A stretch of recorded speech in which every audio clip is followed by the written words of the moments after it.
오늘 주시는 하나님의 말씀은 마태복음 18장 1절부터 4절까지입니다. 그때에 제자들이 예수께 나와 이르되 천국에서는 누가 크니이까? 예수께서 한 어린아이를 불러 그들 가운데 세우시고 이르시되 진실로 너희에게 이르노니 너희가 돌이켜 어린아이들과 같이 되지 아니하면 결단코 천국에 들어가지 못하리라. 그러므로 누구든지 이 어린아이와 같이 자기를 낮추는 사람이 천국에서 큰 자니라. 아멘. 네, 오늘 말씀의 제목 같이 한번 읽어볼까요? 어린아이와 같이. 아멘. 네, 가정의 달을 맞이했습니다. 또 내일은 어린이날입니다. 특별히 가정의 달 맞이해서 여러분의 가정, 하나님 보시기 아름다운 가정으로, 행복한 가정으로, 건강한 가정으로 잘 세워나가시고 여러분의 자녀들을 위해서 또 자라는 우리 아이들을 위해서 기도 많이 하는 여러분 되시기를 축원합니다. 예, 사람은 누구나 하나님의 형상대로 지음받은 존재들입니다. 그래서요, 하나님은 우리를 모든 사람들을 존귀하게 여기시지요. 모든 사람이 다 하나님의 형상이고 모든 사람이 다 존귀한 사람들입니다. 그래서 인간이 죄를 지은 이후에도 하나님은 버리지 아니하시고 오히려 당신의 아들을 십자가 죽음의 자리에 내어주심으로 우리를 살려주셨습니다. 그만큼 하나님은 우리를 귀하게 여기시고 사랑하십니다. 그것을 요한복음 3장 16절에서 분명하게 말씀하고 계시지요. 하나님이 세상을 이처럼 사랑하사, 하나님이 세상을 이처럼 사랑하사 독생자를 주셨으니 그를 믿는 자마다 멸망하지 않고 영생을 얻게 하려 하심이라. 여러분, 성경에서요, 이보다도 우리 인류에게 이보다도 더 복된 소식, 이보다 더 귀한 소식, 이보다 더 아름다운 소식은 없습니다. 그래서 우리가 한 사람 한 사람 대할 때마다 그렇게 소중한 존재로 하나님이 하나님의 아들을 희생하면서까지 살려주신 바로 그와 같은 사람으로 그렇게 생각하고 그렇게 대우하시기를 바랍니다. 그러기에 우리가 어떤 사람을 대하든지 존귀한 하나님의 형상으로 바라보아야 합니다. 하나님이 아들을 희생하면서까지 구하시고 사랑하시는 그와 같은 사람임을 우리가 생각해야 된다는 것이요. 그래야 누구를 대하든지 그 존재 가치를 인정하고 누구를 대하든지 인격적으로 대할 수가 있습니다. 특히 어린아이들을 대할 때에 모든 면에서 부족하지요. 연약합니다. 참 보면 어리석지요. 그리고 뭔가 제대로 할 수 있는 것들도 잘 없습니다. 그렇기 때문에 우리 아이들을 대할 때에 함부로 대할 수 있고 무시할 수 있고 그럴 수가 있습니다. 우리가 어릴 때 자랄 때에 또 그렇게 많이 또 무시도 당했지요. 어르신들이 참 아이들을 많이 무시했습니다. 어리다고 연약하다고 다 어린 시절을 다 겪어서 그렇게 성장했음에도 불구하고 아이들한테 함부로 이야기하고 함부로 말하고 함부로 대우했던 그런 모습들을 많이 경험했습니다. 그러나 역시 그들 역시도 하나님의 형상이고 동일한 인격체입니다. 독립된 인격체라는 것이요. 좀 연약하고 미숙할 뿐이지 동일한 가치를 가지고 있다는 겁니다. 넘어지고 실수하고 때로는 분위기 파악이 안 되지요. 분위기 파악이 되는 것보다 안 될 때가 훨씬 더 많습니다. 조용히 해야 될 때 떠들고요. 가만히 앉아 있어야 될 때 돌아다니고 그리고 하지 말아야 될 말도 하기도 하고 그렇게 합니다. 그게 어린아이의 모습이지요. 그런 것들을 다 분별할 줄 안다고 한다면 그건 아이가 아닙니다. 어른이고 어른도 분위기 파악 못할 때가 참 많은데 아이들은 오죽하겠습니까? 그러나 나이가 들어가고 많은 것을 보고 듣고 경험하면서 그들도 육체적으로 정신적으로 영적으로 점점 어른이 되어 갑니다. 그것을 생각하면서 그들을 대하고 지도할 때에 그들은 더욱 단단한 믿음과 우리 예수님을 닮은 그런 인격체로 점점 자라가게 될 것입니다. 식물이든지 동물이든지 사람이든지 모든 것의 성장과 성숙에는요 돌봄이 필요하고 시간이 필요한 겁니다. 기다림이 필요하다는 겁니다. 그러므로 가정에서나 교회에서나 사회에서 아이들을 대할 때 그런 마음과 생각으로 사랑하고 격려하고 칭찬하고 축복해주고 보살피고 기다려주시기를 바랍니다. 우리 아이들이 어른들을 통해서 하나님의 사랑을 체험하고 배워야 합니다. 어른들로부터 베풀어지는 그 사랑, 그 넉넉한 마음들, 그 용납하는 마음들, 그것을 통해 가지고 하나님이 그런 분임을 느끼도록 체험하도록 만들어 주어야 합니다. 이게 어른들이 해야 될 일입니다. 그러면서 하나님과 더 친밀한 믿음의 사람이 되도록 만들어야 합니다. 어른들을 저 어른들하고 가까이 하니까 나에게 유익이 있구나, 기쁨이 있구나, 복이 있구나, 평안하구나, 즐겁구나. 그런 것처럼 하나님 아버지 하나님과 함께하면, 하나님과 친밀해지면, 하나님과 가까이 하면 그렇겠구나, 그렇게 느끼도록 해주라는 것이요. 그게 바로 부모와 교사와 어른과 교회의 역할입니다. 그럴 때 세상의 유혹과 죄와 싸워 이기는 강한 믿음의 사람이 될 수 있고요, 믿음과 말씀으로 세상을 이끌어가고 변화시키고 살리는 그런 지도자로서의 사명을 감당할 수가 있습니다. 그런 우리 교회는요, 아이들의 웃음소리가 끊이지 않는 그런 미래가 있고 건강하고 행복한 교회가 될 줄로 믿습니다. 하나님은요, 아담과 하와 이후에 모든 사람을 가정에서 아기로 태어나게 하셨습니다. 왜냐하면요, 하나님은 가정을 통해 가지고 보여주고자 하는 것이 있었기 때문입니다. 그렇지 않다고 한다면, 그런 목적이 없다고 한다면 하나님은 처음부터 다 그냥 어른들로 다 만들었을 겁니다. 아담과 하와처럼. 그러나 그렇게 하지 아니하시고 가정에서 아기로 태어나게 하시고 부모의 보살핌을 받게 하고 부모로부터 사랑을 받게 하고 부모로부터 교육받게 하고 훈련받게 하고 그렇게 합니다. 그것을 통해서, 가정을 통해서, 부모를 통해서 하나님과 천국을 알도록 하기 위해서, 그것을 경험하도록 미리 맛보도록 하기 위해서요. 부모를 통해서 태어남으로 창조주 하나님이 계심을 알게 하십니다. 내가 바로 부모로부터 태어났구나. 그리고 모든 세상은 바로 하나님 아버지로부터 나온 것이구나. 그것을 깨닫게 하고자 한 겁니다. 부모가 늘 함께하면서 양육함을 통해서 우리 하나님 아버지가 나와 늘 함께 하시면서 나를 양육해 주시고 보살펴 주시고 나를 인도해 주시고 나를 지도해 주시고 내 필요를 공급하시는 분이시구나. 부모의 사랑을 통해서 하나님 아버지의 사랑을 알게 하십니다. 부모는 자녀를 그 무엇보다도 사랑하고 아끼고 귀하게 여깁니다. 이는 하나님께서 당신의 자녀들을 그렇게 대하신다는 것을 보여주고 있는 겁니다. 그리고 자녀는요, 부모를 공경하고 부모와 함께 있는 것을 기뻐하고 즐거워합니다. 그리고 부모의 말씀에 순종합니다.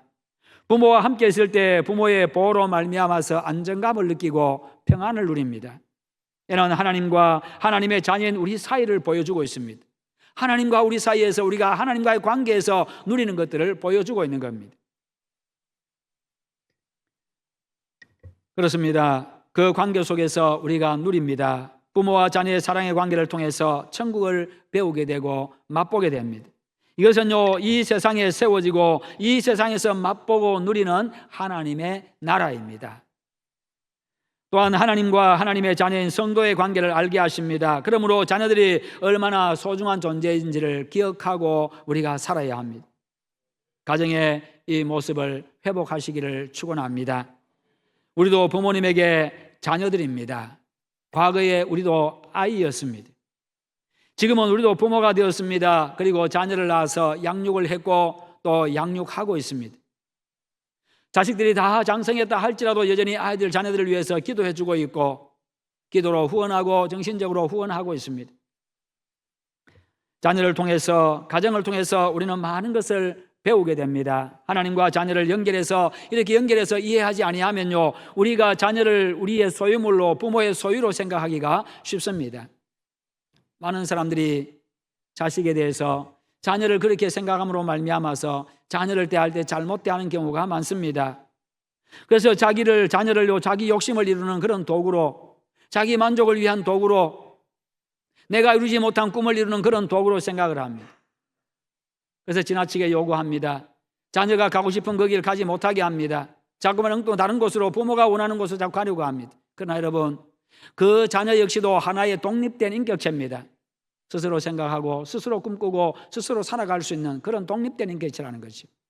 나와 관계는 부모 자식의 관계일 뿐입니다.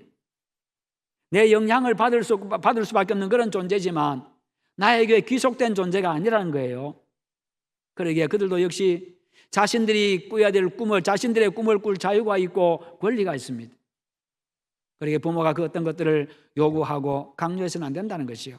하나님이 주신 달란트가 있기 때문에, 하나님이 주신 그 특성들이 다 있기 때문에 그 특성에 맞게 자신들이 꿈꾸고 계획하고 그렇게 나가는 겁니다.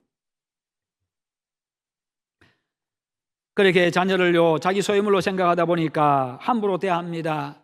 마음에 맞지 아니하면 학대하기도 합니다. 심지어는 자식의 인생을 망치기도 하고 자식의 생명을 빼앗기도 합니다. 타락한 인간의 모습이고 타락한 부모의 모습입니다. 아이들에게 하나님을 알게 하고 천국을 맛보게 하는 그런 우리의 가정이 되어야 되고 부모가 되어야 되는데 그러지를 못한 경우가 있다는 겁니다. 여러분, 제자들이 지금 예수님께 나와가지고 천국에서 누가 큽니까? 이렇게 질문을 했습니다. 이는 그 당시의 제자들의 가장 큰 관심사였죠. 그러다 보니까 수시로 그들이 만나면 자기들끼리 다툽니다. 서로 자기가 크다고 다툽니다. 당시 유대교는요, 유대교에서는 천국에서 큰 자가 되려고 하면 율법을 잘 지켜야 된다, 그렇게 이야기를 했습니다. 그러다 보니까 율법에 없는 것까지 만들어가지고 600여 개의 조항까지 만들어가지고 그것을 지키게 했습니다. 주일날은 일요일, 안식일날은 몇 킬로 이상 들지 마라, 몇 걸음 이상 걷지 마라, 온갖 것들을 다 만들어가지고 그렇게 했습니다. 왜요? 천국에서 큰 자가 되어야 되니까. 금식하라고 했습니다. 기도하라고 했습니다. 구제를 많이 해야 된다고 했습니다. 11조 잘해야 된다고 했습니다. 할례를 행해야 된다고 가르쳤습니다. 이 모든 것이 인간의 공로와 관련된 것들, 공로주의 사상에 빠져있던 사람들이었습니다. 천국에서 큰 자로 인정받으려면 땅에서 공로를 많이 세워야 내가 천국에서 큰 자가 될 수 있다, 그렇게 이야기를 한 겁니다. 그래서 그들은요, 그런 것들이 아주 철저했습니다. 그래서 실제로 바리새인들은요, 채소의 11조까지도 구분해 가지고 드렸습니다. 그것을 마태복음 23장 23절에 보면요, 예수님께서 그런 생각으로 행동하고 믿고 살아가는 바리새인들에게 이렇게 말씀합니다. 화 있을진저 외식하는 서기관과 바리새인들이여, 너희가 박하와 회양과 근처의 11조는 들이되 율법에 더 소중한 바 정의와 긍휼과 믿음은 버렸도다. 그러나 이것도 행하고 저것도 버리지 말아야 할지니라. 너희들이 껍데기만 소중하게 여기고 껍데기만을 위해서 그렇게 하는구나. 그리고 그것들을 가지고 너희들 자신을 치장하고 너희들을 드러내는구나. 그러면서 그 속에 율법의 정신은 다 빼버리고 껍데기만 그렇게 너희들이 하고 있구나, 그렇게 책망을 하십니다. 그러면서 이것도 행하고 저것도 버리지 말아야 할지니라. 형식이 중요하고, 형식이 가치를 가지려면 그 안에 내용이 있어야 된다는 겁니다. 형식과 내용이 있을 때에, 이것이 공존할 때에 진짜 가치가 있다는 거죠. 그것을 하나님이 받으신다는 겁니다. 그러기에 그 형식도 버리지 말고 내용도 버리지 말고 두 가지 똑같이 다 하라고 이 말씀합니다. 그들은 식물의 11조까지 계산해서 드리는 대단한 열성을 가진 사람들이었습니다. 뼛속 깊이 공로 사상에 물들어 있는 사람들. 뿐만 아니라 누가복음 18장 12절에 보면요, 바리새인들이 기도하면서 이렇게 기도합니다. 나는 일회에 2번씩 금식하고 소득의 11조를 드립니다. 그러나 저 죄인들은 그렇게 하지 않고 있습니다. 나는 그렇게 하고 있습니다. 그리고 그들은요, 구제를 하되 사람들이 많이 다니는 시장통에 써가지고 나팔을 불면서 그렇게 구제를 했습니다. 나팔을 불어가지고 어려운 사람들이 와서 도움을 받으라는 겁니다. 그러면서 그렇게 했습니다. 그러면서 내가 구제 많이 한다는 것을 사람들에게 떠벌렸습니다. 자랑했습니다. 그들은 일주일에 2번씩 어김없이 금식했습니다. 소득의 11조도 정직하게 잘 드렸습니다. 그러면서 자신들의 신앙이 크고 좋다는 것을 자랑했습니다. 이것으로 그들은요, 자신들이 천국에서 큰 자가 될 수 있다, 그렇게 여긴 겁니다. 이런 배경에서 제자들은요, 예수님께 천국에서 큰 자가 누구인지를 여쭈고 있는 겁니다. 어릴 때부터 그렇게 듣고 배워왔거든요. 제자들 역시도 그런 사상에서 지금 자유롭지를 못합니다. 여전히 그들도 그런 생각 속에 잡혀 있습니다. 그러다 보니까 그렇게 하고 있습니다. 그런데 그 당시에 지금 예수님으로부터 책망받고 있는 이 바리새인과 서기관들요, 그 당시에 지금 성경에서 예수님한테만 이렇게 책망받지, 그 당시에 모든 사람들로부터 존경받고 존중받고 추앙받고 대단히 존경받는 사람들이었습니다. 사회적으로. 왜요? 자기들보다 훨씬 더 그렇게 바르게 살아가려고 애쓰고요, 율법 잘 지키지요, 모든 거 다 잘 하고 있습니다. 그러나 사람들은 껍데기만 보고 판단하다 보니까 그렇게 존경했습니다. 그러나 예수님은 사람의 마음을 알다 보니까 너희 속에 율법의 정신이 빠져 있구나, 사랑이 빠져 있고 용서가 빠져 있고 하나님 사랑하는 마음이 빠져 있구나, 그렇게 책망하신 거지. 여기서 크다는 말은요, 문법적으로 가장 큰 자를 이야기합니다. 천국에서 가장 큰 자가 누구입니까? 그렇게 여쭙고 있는 겁니다. 여러분, 율법을 지킴으로 구원받는다고 주장하는 이 바리새인들이 큰 자인지, 아니면 지금 주님을, 선생님을 따르고 있는 우리가 큰 자인지, 그것을 지금 묻고 있는 겁니다. 우리가 큰 자임을 대답을 듣기를 원하는 그런 마음이 있는 거지요. 당시 사회의 신앙관과 분위기로 볼 때에 자기 자신들은요, 서기관과 바리새인들과는 전혀 비교가 되질 않았습니다. 얼마나 사회적으로 존경받는 사람들인데요, 자기들은 신분적으로도 어부 출신에다가 세리 출신에다가 사람들로부터 멸시받는 사람들이었습니다. 그러니 그들과 비교가 안 됩니다. 바리새인과 서기관들은요, 율법과 전통을 지키는 일에 아주 철저했습니다. 모든 사람들의 존경과 추앙받는 사람들이었습니다. 그러다 보니까 우리는 천국에나 갈 수 있을까? 우리가 이렇게 살아가지고 천국 갈 수 있을까? 간다면 거기서 인정이나 받을 수 있을까? 이런 생각도 많이 들었을 겁니다. 충분히 그렇지요. 이해가 됩니다. 내가 이렇게 살아가지고 내가 성공할 수 있을까? 우리 아이들 이렇게 키워가지고 성공할 수 있을까? 남들은 다 학원에도 대수 군데 보내는데 나는 한 군데만 보내가지고. 사회 분위기가 그래 돌아가면요, 남들처럼 안 하면 내가 뒤처지는 것처럼 생각하고 될까? 이렇게 의문을 품는다는 거예요. 이 당시의 사회 분위기가 그랬습니다. 신앙관이 그런 신앙관이었습니다. 그러니 그들에 비하면 너무나도 초라한 자기 자신들 생각하니 충분히 이해가 되지요. 그러나 예수님의 대답은요, 제자들의 기대와는 전혀 다른 것이었습니다. 2절에 예수께서 한 아이를 불러 그들 가운데 세우시고, 천국에서 큰 자가 누구입니까? 이렇게 질문했는데 예수님이 엉뚱한 행동하고 계세요. 저기 어린아이 하나 있네, 데리고 와봐.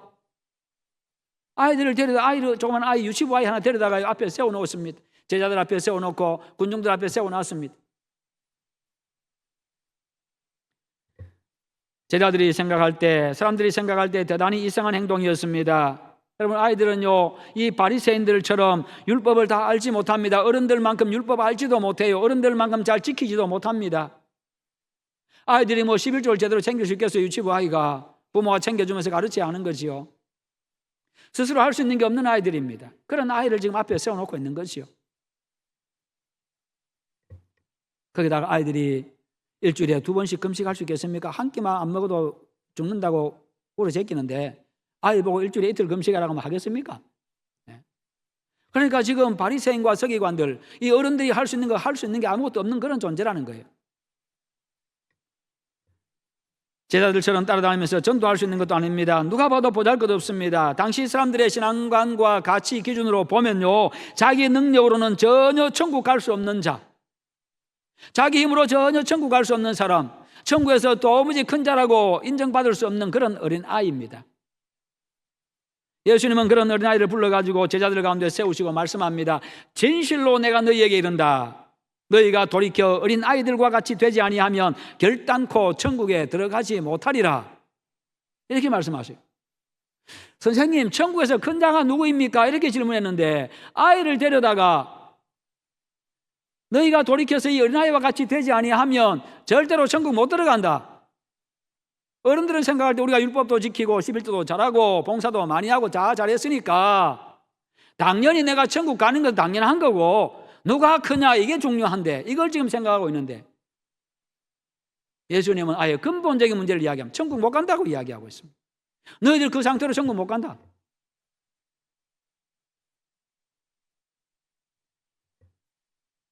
진실로 너희에게 이르노니, 이 말씀은요, 그 자체로 신적인 권위를 가진 그런 말씀입니다.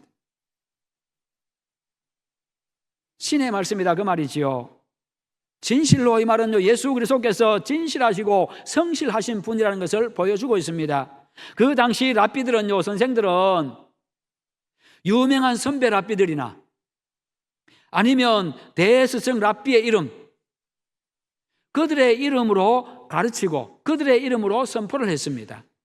그런데 예수님은요, 그들의 선포 방식이 아니라 하나님의 선포 방식인 내가 너희에게 말한다, 내가 너희에게 이른다, 그렇게 말씀하고 있어요. 예수님은 다른 랍비들의 권위를 인용하지 않고 있습니다. 권위를 빌리지 않습니다. 다른 어느 누구의 권위를 빌리지 않습니다. 다른 어느 누구의 힘도 빌리지 않고는 말씀하십니다. 당신 자신의 이름으로, 당신 자신의 권위로 지금 선포하고 있는 겁니다. 그분은 충분히 그런 분이라는 것이요. 이는 예수님이 하나님의 아들이시오 그리스도임을, 그분이 하나님이심을 보여주는 겁니다.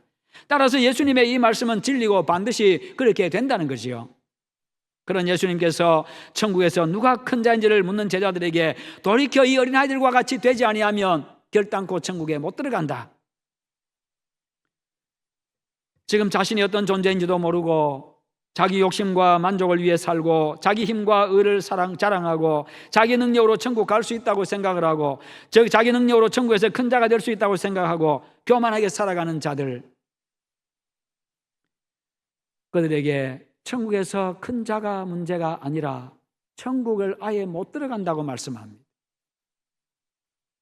천국은 그런 것으로 갈 수 있는 게 아니라는 거예요. 그런 것들을 가지고 절대로 못 들어간다고, 그리고 그게 공로가 되어서 천국에서 인정받는 게 아니다라고 말씀하셔요. 서로 자기가 크다고 주장하고 다투는 자들에게 자신들이 천국에 들어간 것은 지극히 당연한 것으로 여기면서 자기 공로로 천국에서 큰 자가 될 수 있다고 생각하는 자들에게 지금 청천벽력과 같은 말씀이죠. 마늘 하늘의 날벼락이지. 그들이 지금까지 그렇게 배우고 그렇게 생각하고 그렇게 살아왔는데 천국 못 들어간다고 말씀하세요. 천국에서 큰 자가 되기 위해서 노력해 왔는데 천국 못 들어간다고 이야기하고 있습니다.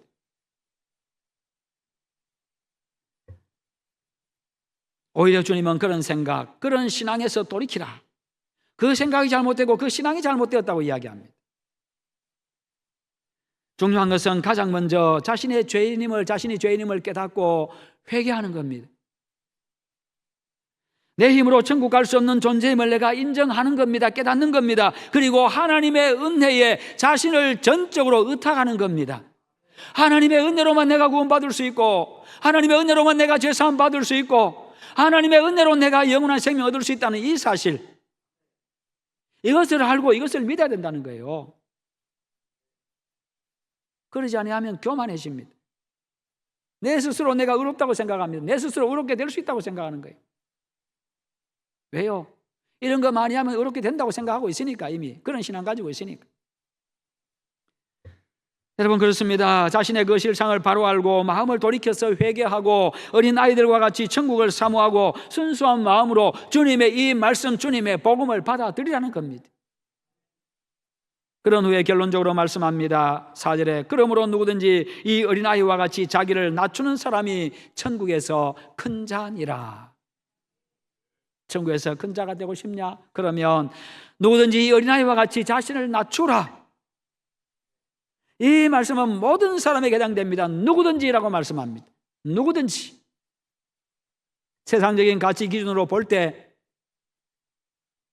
일반적인 세상의 사람들의 판단 기준으로 볼 때 잘난 사람이든지 못난 사람이든지 배운 사람이든지 못 배운 사람이든지 힘 있는 자든지 없는 자든지 아이든지 어른이든지 건강한 자든지 병든 자든지 누구든지 똑같다는 겁니다. 내가 잘났다고 내 공로로 천국 갈 수 있다고, 내 공로로 천국에서 큰 자 될 수 있다고 생각하는 잘못된 그 신앙, 그리고 그 교만에서 돌이켜서 어린 아이처럼 하나님의 은혜에 전적으로 자신을 맡기라는 겁니다. 어린 아이가 부모에게 자신을 온전히 의탁하듯이, 부모 의지에서 살아가듯이, 부모의 은혜 속에 사랑 안에 살아가듯이, 자식을 낳아놓고 부모의 보살핌이 없으면 존재할 수 없는 것이 악이잖아요. 그런 것처럼 우리의 구원 문제가 바로 그렇게 거기에 달려 있다는 것이요. 그렇다는 겁니다. 그러지 않으면 절대로 천국 못 들어간다. 왜 어린아이를 같이라고 말씀합니까? 어린아이는 반드시 부모가 옆에 있어야 됩니다. 부모 옆에 있어야 되지요. 전적으로 부모에게 의존적입니다. 부모의 사랑과 은혜가 돌봄이 필요한 존재입니다. 그리고 부모가 말하고 행동하고 가르쳐주는 것을 듣고 보고 배우고 그대로 배웁니다. 이처럼 순수하게 예수 그리스도께서 가르쳐주시고 보여주시는 대로 천국 복음을 믿고 받아들이는 자가 되라, 그 말이에요. 그리고 자신의 힘이 아니라 전적으로 하나님의 은혜로 천국 갈 수 있다는 것을 믿으라는 겁니다. 잘못된 생각과 믿음에서 돌이켜서 예수님을 통해서 선포되는 그 복음을 받아들이고 하나님의 은혜를 사모하라는 것이요. 하나님 나라 들어가는 길은 그것밖에 없다는 겁니다. 그런 믿음으로 그렇게 살아가는 것밖에 없다는 것이요. 그런데 그들이 엉뚱한 방향으로 나가고 있다는 겁니다. 너희들이 지금까지 배운 것처럼 율법을 지키는 것으로도, 할례 받는 것으로, 세례 받는 것으로도, 금식하고 11조 바치는 것으로도, 구제하는 것으로도 천국 들어갈 수 있는 게 아니다. 하나님께서 세상에 구원의 길을 만들어 주셨습니다. 하나님의 아들 예수 그리스도입니다. 그것을 예수님이 직접 말씀하셨습니다. 내가 곧 길이요 진리요 생명이니 나로 말미암지 않고는 아버지께로 올 자가 없느니라. 이 믿음 가지고 사시기를 축원합니다. 부모에게 배워서 행동하는 어린아이들처럼 순수하게 이 복음, 이 진리를 알고 믿는 자가 천국에 들어갈 수 있습니다. 물론 그렇게 우리가 구제하고 선하게 살아가는 것은 하나님의 백성이기 때문에, 구원받은 자이기 때문에 그렇게 살아가야 되는 게 우리의 책임입니다. 어린아이들이 자신의 힘으로 살 수 없는 존재임을 인정하고 알고 전적으로 부모에게 의존하고 부모의 은혜를 사모하고 그 은혜를 힘입어 살아가는 것처럼, 그런 마음과 자세로 말씀에 순종하고 하나님의 뜻을 이루는 그런 사람이 천국에서 큰 자입니다. 여러분, 하나님은 가정에 아이들을 주셨습니다. 어린아이들을 보면서 그들처럼 순수한 마음으로 그리스도를 믿고 천국을 사모하시기를 바랍니다. 그 순수한 마음으로 그렇게 전적으로 하나님 의지하시고 그분의 말씀을 받으십시오. 아이들을 여러분들은 가르친다고만 생각하시지요? 제자들도 그렇게 생각했습니다. 주변의 무리들도 그렇게 생각했습니다. 아이들은 어른에게 배워야 되는 존재, 내가 가르치는 가르침의 대상이라고 생각합니다. 그러나 아이들을 통해서 먼저 배워야 합니다. 우리가 아이들 통해서 배울 수 있는 게 너무나도 많습니다. 주님 말씀하셔요. 너희들이 가르치는 자냐? 너희들이 가르치는 자냐? 아이를 세워놓고 이 아이들로부터 네가 배워라. 먼저 배우라고 말씀하셔요. 지금 주님 그거 말씀하세요. 이 아이 통해서 네가 먼저 배우라고 말씀하세요. 어른이냐 먼저 배우라. 가르치는 자냐 먼저 배우라. 이 아이 통해서 먼저 배우라. 그게 바로 겸손이라는 거예요. 겸손이라는 거예요. 예수 믿는 자는 겸손해져야 된다는 겁니다. 하나님의 백성은요, 겸손해야 된다는 거예요. 아이들의 여러 가지 연약함과 미숙함 때문에 외면하지 마십시오. 무시하지 마십시오. 그들이 떠들고 뛰어노는 소리를 소음으로 생각하지 마세요. 때로는 예배당에 소리 지르며 뛰어들어온다 할지라도요. 그들도 어른들과 동일한 하나님의 형상입니다. 그들도 세월이 흐르면서 보고 듣고 경험하면서요, 훌륭한 신앙 인격을 가집니다. 훌륭한 인격을 갖게 됩니다. 주님 닮아갑니다. 세월이 흘러가면서 그들도 분위기 파악하기 시작합니다. 그렇게 하면서 그들도 성숙한 믿음의 사람이 될 것입니다. 그렇게 되도록 우리가 그들에게 복음 전하고 하나님의 말씀 가르치고 하나님을 만날 수 있도록, 경험할 수 있도록 도와주고 지도하고 기도해 주어야 합니다. 그것이 어른들의 책임이고 의무입니다. 그러면 그들이 믿음 안에서 자라서요, 그리스도의 복음으로 세상을 살리고 성경적인 가치관을 가지고 살아가면서요, 세상에 다른 어떤 사상이나 가치관이 아니라 성경적인 가치관을 가지고 보고 판단할 수 있도록, 행동할 수 있도록 그렇게 만들어갈 수 있습니다. 그러면서 그들은 거룩한 백성으로의 삶을 살 것이고 하나님의 백성된 삶을 살아갈 것입니다. 가정의 달의 어린이날을 앞두고 가정과 교회에 어린이들을 주신 하나님 앞에 감사하십시다. 그리고 이 땅에 많은 어린이들이 태어날 수 있도록 그렇게 우리 기도하십시다. 특별히 그리스도인 가정에서, 그리스도인들 가정에서 경건한 후손들이 많이 태어나도록 우리 기도하고 우리 자녀들도 그렇게 지도하십시다. 다른 거 생각하지 마시고, 다른 거 너무 사람들 계산이 너무 빨라요. 너무 계산이 많아요. 너무 생각이 많아요. 하나님의 뜻과는 전혀 무관하게, 성경과는 전혀 무관하게 너무 계산 많이 한다는 거예요. 그리스도인들은 그러지 않아야 됩니다. 우리가 먼저 주님의 말씀에 비추어서 천국에서 큰 자가 되십시다. 우리에게 맡겨주신 자녀들과 교회 학교 어린이들을 하나님의 말씀으로 양육해서 천국에서 큰 자로 잘 키워내는 그런 여러분과 여러분의 가정, 우리 교회가 되기를 주님의 이름으로 축원합니다. 기도하십시다. 기도하실 때 하나님, 우리 아이들 하나님 믿음 안에 자라게 하시고 또 우리의 모든 자녀들이 믿음으로 살아가게 하시고 하나님 앞에 인정받는 자들 되게 해달라고 기도하시기 바랍니다. 그리고 내가 하나님 앞에서 어린아이가 되게 해달라고 기도하시고 여러분 앞에 세게 놓아져 있는, 여러분 앞에 붙여져 있는 전도 대상자들을 위해서 여러분 이 시간 손 얹으시고 그들을 위해서 함께 기도하십시다. 기도하겠습니다. 거룩하신 하나님 아버지 감사합니다. 오늘도 우리에게 말씀 주심을 감사합니다. 하나님 아버지 함께 하시옵소서. 은혜 베풀어 주시옵소서. 우리에게 하나님이여 자녀들 주심을 감사합니다. 우리 교회 아이들 주심을 감사합니다. 하나님 아버지 은혜 베풀어 주시옵소서. 우리의 자녀들이 믿음으로 살아가게 하시고 우리 하나님 아버지 우리의 다음 세대가 믿음 안에 잘 자라가게 하여 주시고 하나님이 복 주시고 하나님이 사용하시는 자들 되게 하여 주시옵소서. 우리의 자녀들로 말미암아 믿음의 대를 잘 이어감으로 말미암아 천대까지 복을 누리게 하여 주시옵시고 주님 다시 오실 때까지 우리 교회가 든든하게 서 있을 수 있도록 우리 아버지 은혜를 베풀어 주시옵소서. 우리가 먼저 하나님 앞에서 천국에서 큰 자가 되게 하시고 아버지 하나님의 우리의 아이들도 그렇게 천국에서 큰 자로 인정받는 자로 그렇게 세워갈 수 있도록 함께 하시옵소서. 우리 아버지 도와주시기를 간절히 원합니다. 그리고 우리의 전도상자들이 있습니다. 기억해 주시기 원합니다. 이 많은 영혼들 주님이 기억하여 주옵소서. 우리 아이들 하나님 앞으로 인도하기 원합니다. 아버지 이 영혼들 감화 감동시켜 주시고 우리 하나님 앞에 나와 예수 믿고 구원받게 하시고 하나님의 백성으로 복 있는 삶 살아가게 하시옵소서. 예수님의 이름으로 기도하옵나이다. 아멘. 주님 감사합니다.